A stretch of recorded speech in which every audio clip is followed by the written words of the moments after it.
Welcome back, everyone. I hope you've enjoyed your break and that you've been able to discuss. I can hear from the noise in the room that there is some discussion going on.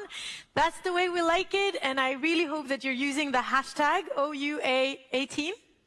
For the second part of the day now, we're very lucky to have 3 female speakers, and we're going to be drawing a red line, and I hope you are as well, between the different topics.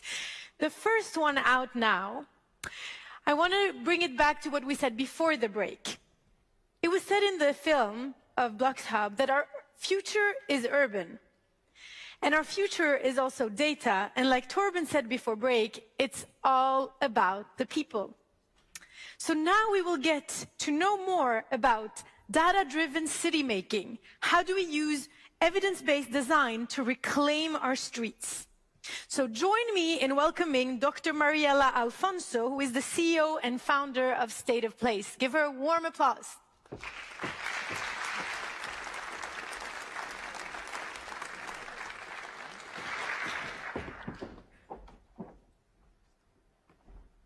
Hi. I grew up in Miami, Florida. To be clear, my Miami might not be the one you're familiar with. My Miami is not the Will Smith, welcome to Miami, Miami Vice, glamorous, bikini-laden, palm tree-lined, beach-adjacent streets Miami. My Miami, it was indeed exhilarating, but for all the wrong reasons. My Miami was the ubiquitous, placeless, auto-dominated suburbs, where crossing the street was terrifying.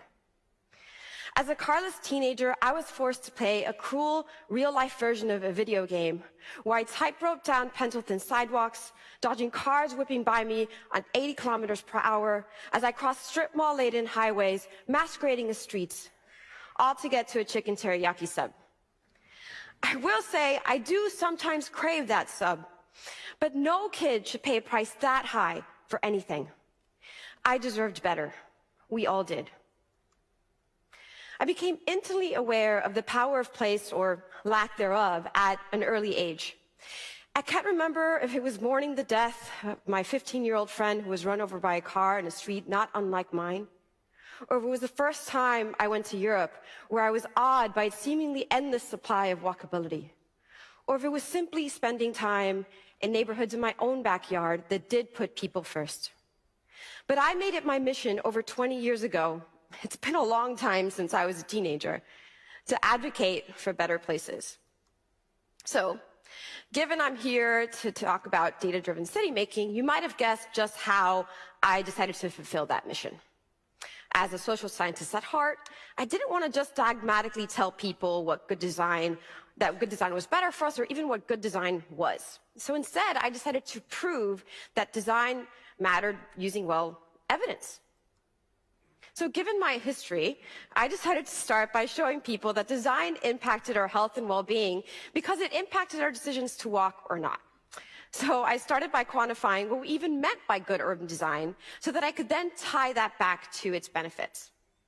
But turns out that arguing that good urban design has social value fell mostly on deaf ears. Now, I'd begun to spend a lot of time with developers, investors, brokers, because I knew they were the ones with the power. I knew they were the ones that I needed to convince. And they frankly told me, Mariela, you just have to show us the money. The only argument they were going to be swayed by, the only way they were going to consider design in the equation, was to quantify its economic value. So that's exactly what I did. Several years later, not only had I evolved and iterated my method to quantify urban design, now to a State of Place, I showed them the money, big time. In fact, I found that increasing a neighborhood's State of Place by 20 points out of 100 was tied to premiums of over $9 a square foot in office rents, $7 for retail, an 80% bump in retail revenues, an increase of $300 a unit for residential rents, and over $80 for for-sale residential values. And guess what? In the meantime, people, you got woke about walkability. Today, everyone wants it. People want to live where they can walk. Firms want to locate where their employees can walk. People want to shop and walk. And many other studies have shown them that money. But this isn't just about hipsters or empty nesters getting to live in cool, trendy neighborhoods. Walkability, quality of life, is no longer a nice to have, because every 25 seconds, someone dies in a traffic collision. Because every year, we spend over 31 trillion treating chronic diseases tied to sedentary lifestyles. Because 1 in 6 deaths is tied to pollution. These costs of poor urban design are clear and significant. So why are we still designing cities like this? Why is the car still king? People are demanding walkability. Wallets would benefit from it. Hearts would be so much happier and healthier with it. The earth is suffering without it. Why are cities still falling short in light of all this evidence across the triple bottom line, heck, across all the lines? Because the city-making process is broken. The city-making process is based on intuition with no evidence. It's based on beautiful images with no data. It seeks public approval without public participation. It's done inside the building, not outside the building. And it seeks expert opinion without considering citizen-led solutions. Quite simply, the city-making process is a top-down, ideologically based, expert-driven approach accessible only to a few, and it's failing us. Let's take the case of the city of Winnipeg in Canada. A long time ago, they decided that this intersection, poorly designed to begin with, was simply too dangerous for pedestrians. So they closed it off and made them cross underground. Fast forward 30 years, they get a new mayor, and he vows to reopen the street to pedestrians. Awesome, right? But first, they have to commission a new study, put out a request for proposals to find a consultant, cost $100,000. Year later, report comes out, but it just collects dust. So nothing gets done for 5 years, re-election time comes around, someone dusts off the study, but now it's too old, so you need to do a new request for proposals, get a new consultant, and spend another $70K. Let's just say it's still a car first place. Bottom line, almost all planning and development decisions start with intuition and gut. What projects to create, what neighborhoods to focus on, which proposals or changes to prioritize, approve, fund. The process is slow and expensive. And then there's the opposition, who is either armed with data to show why our project is too costly, too frivolous, not up to code, will create traffic, or simply wants to be convinced. Pretty pictures don't win this battle. They don't show why the project makes sense fiscally or why it's even the right project. So you have a process where the beautiful plan collects dust, and somehow this crazy eyesore is totally cool. But this is not okay. The most frustrating part of it is that data is on the city maker's side. There's actual evidence that could prove which plan is better. So speaking of data, let's talk about the smart city movement. Does anyone know what being smart even means? We already see what can happen when you simply just throw tech at the problem. At best, you end up with a ton of expensive sensors collecting data that predicts problems, but not solutions. And at worst, you end up with streets clogged with autonomous vehicles, or a too smart by half pedestrian bridge in Miami collapsing and killing multiple people when they could have just redesigned the street to make it safe for people to cross on the ground. Yes, of course, the smart city movement has introduced data into the city-making equation. But right now, it's mostly telling cities how they're performing today and not how to become the cities they aspire to be. It's like being able to predict if you'll get a terminal disease, but stopping short of telling you what to do if you get it or how to prevent it, period. So this is where State of Place comes in. We've distilled that 20 years of evidence into a predictive analytics software that quantifies what people love about places and automatically recommends the best ways to make them more walkable, livable, sustainable, we believe, truly smarter. Our aim is to help city makers, planners, developers, politicians, community members make the case for investing in better places and use data to find the best ways to actually do that. So this is how it works.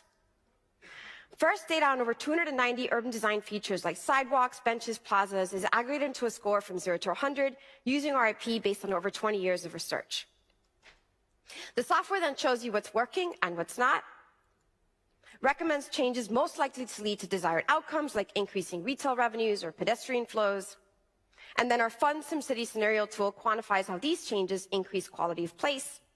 And finally, because our forecasting models tie state of place to higher real estate values, we can actually calculate how making places better increases economic benefits and maximizes return on investments. To date, we've collected data on over 8,000 blocks, amounting to over 2 million data points in over 200 neighborhoods in 14 countries. And more importantly, we've helped over 20 cities and developers use that data to get awesome places people love done. So take the city of Tigard, a suburb in Portland, Oregon. They have a vision to become the most walkable city in the Pacific Northwest. They had a traditional consultant that created an awesome plan, but they didn't really know where to start. So we collected data for a key redevelopment area to get the baseline for their state of place, and then created heat maps so they could see areas within the. And then instead of spending time inside the building, we actually got them outside the building to get data from the community first to better understand their preferences and satisfaction. The software then generated custom recommendations about which priorities to set based on their specific goals. And since they really wanted to increase walkability, and our forecasting model shows that some urban design features matter more depending on what goals you're trying to achieve, the focus here was on pedestrian and bike amenities. Now, Tigard had 3 development scenarios that consultants had prepared. Normally, they'd have to guess which one to focus on, but our scenario analysis showed which one would increase their state of place the most. They also had one project with 2 alternatives. One was just a simple revamp of a medical facility, and the other was a mixed-use version of that. So normally, they'd have to use anecdotal evidence or point to other communities to make the case for the mixed-use one. But they used state of place to show not only that the mixed-use one led to higher state of place index, it also had a higher return on investment. Now, a little closer to Oslo, let's go to the city of St. Gallen in Switzerland. They aim to redevelop an industrial site into a real community. But how could they communicate such a lofty vision? Normally, they would have conducted an expensive study with a consultant to produce a beautiful plan, but would the community relate? So we created the index and profile for the area and helped the city understand just how far they were from that vision. And then identified the specific urban design changes that would optimize their state of place index so they could begin to create a budget for these changes and think through what they would need to do, like maybe change their zoning to actually get the changes approved.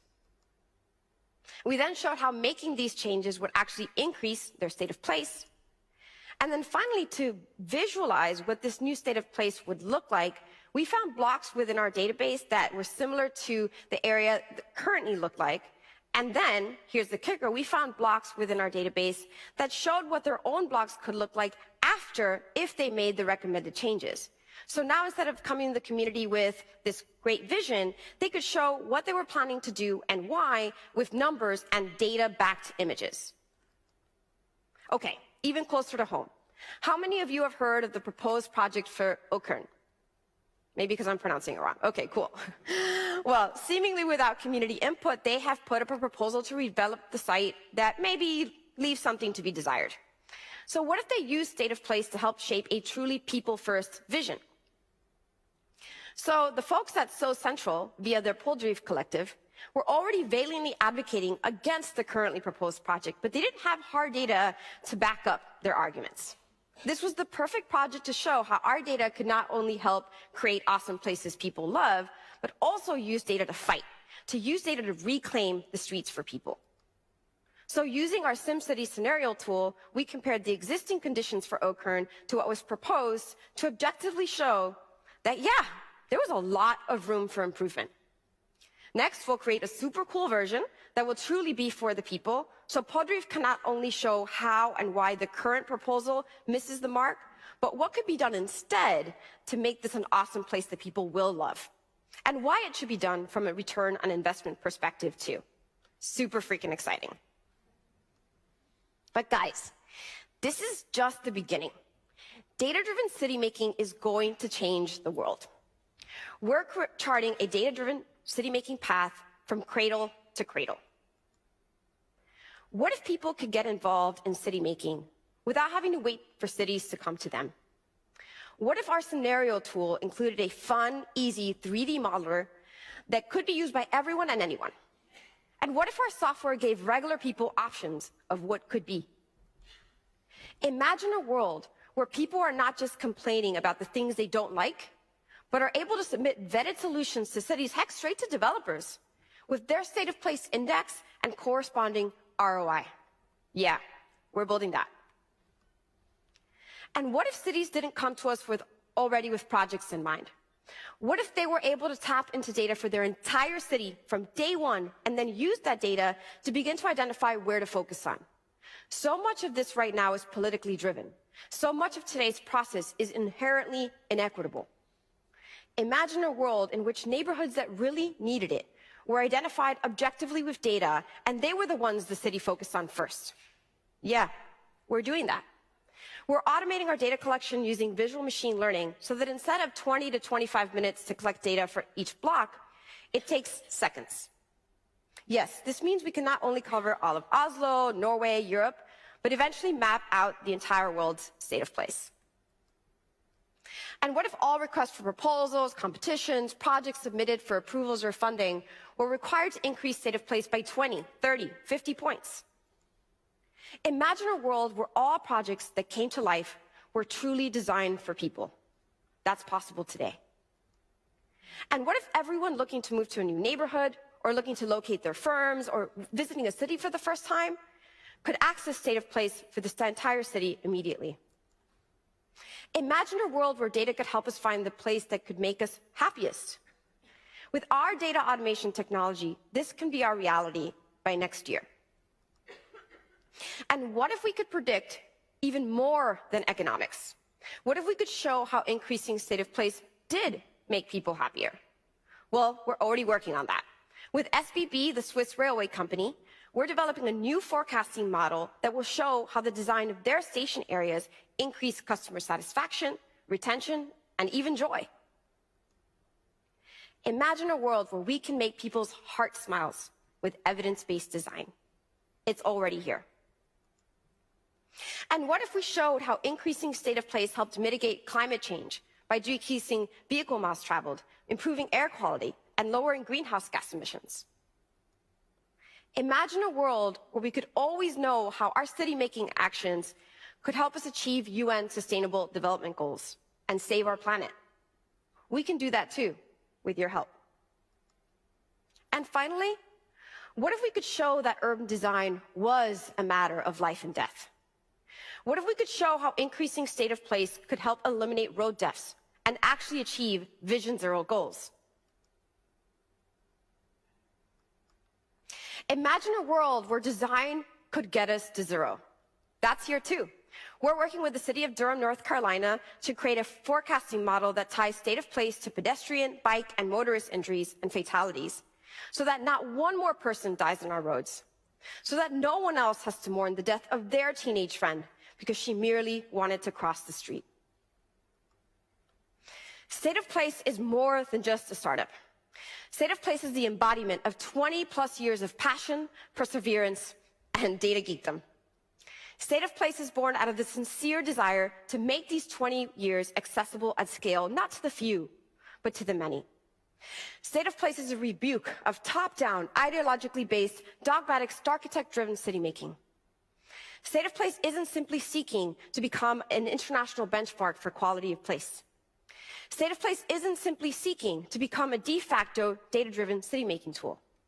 State of place is seeking to fundamentally disrupt, do as I say because I know I'm right, do as he says because of who he is, do as they did because look how cool what they did is mentality that pervades the city-making process.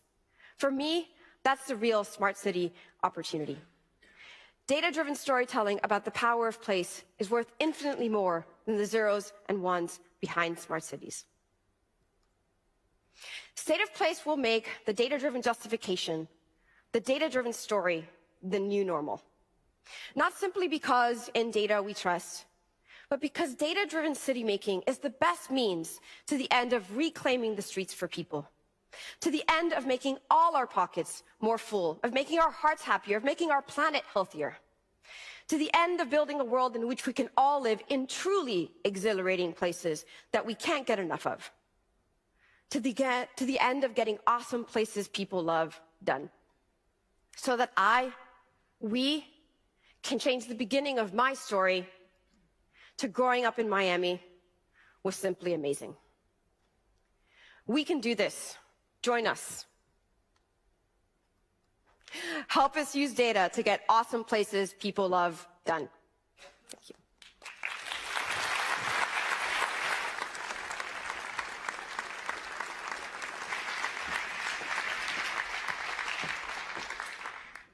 So the fundamental question that we're asking here is, how do we make sure that city spaces are for everyone? You just got to hear about the data-driven approach